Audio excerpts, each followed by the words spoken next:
తన ఇంటిపై దాడి చేయడంతో పాటు తనను చట్ట వ్యతిరేకంగా అరెస్ట్ చేసిన కేసులో హైకోర్టు 2 సీఐలు 1 ఎస్ఐకు నోటీసులు ఇచ్చిందని మాజీ మంత్రి అంబటి రాంబాబు తెలిపారు.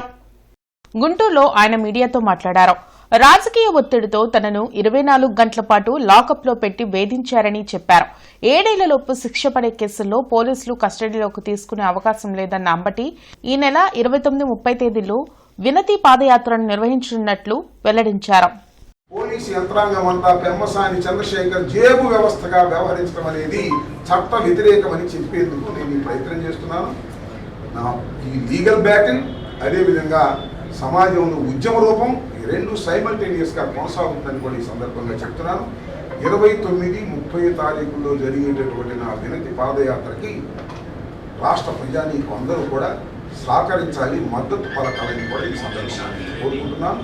మాకు we have a strong legal team, ఎవరిని వదిలిపెట్టమని కూడా ఈ సందర్భంగా చెప్తున్నాను.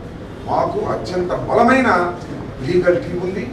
న్యాయ వ్యవస్థలోకి వెళతాం, జరిగినటువంటి అన్యాయాలని వారికి వివరిస్తాం.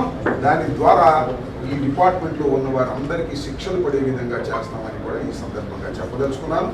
కాబట్టి ఇది ఇంతటితో పోయి కేవలం ప్రారంభం మాత్రమే.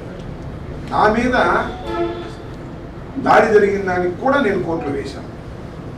దాంతోపాటు డీజీపీ గారికి ఐజీ గారికి రికమెండేషన్స్ కూడా పంపించాను. ఎస్పీ గారికి డైరెక్ట్గా ఇచ్చాను, డీజీపీకి డైరెక్ట్గా ఇచ్చాను. అయ్యా దీని మీద యాక్షన్ తీసుకోండి అని. 31వ తారీఖున అర్ధరాత్రి నన్ను హింసించడానికి ప్రయత్నం చేశారు కాబట్టి ఆ 31వ తారీఖున ఉన్నటువంటి సీసీ కెమెరా ఫుటేజ్ని కూడా భద్రపరచమన్నాను. భద్రపరిచి ఉంటారంటారా? భద్రపరిచి ఉండరు.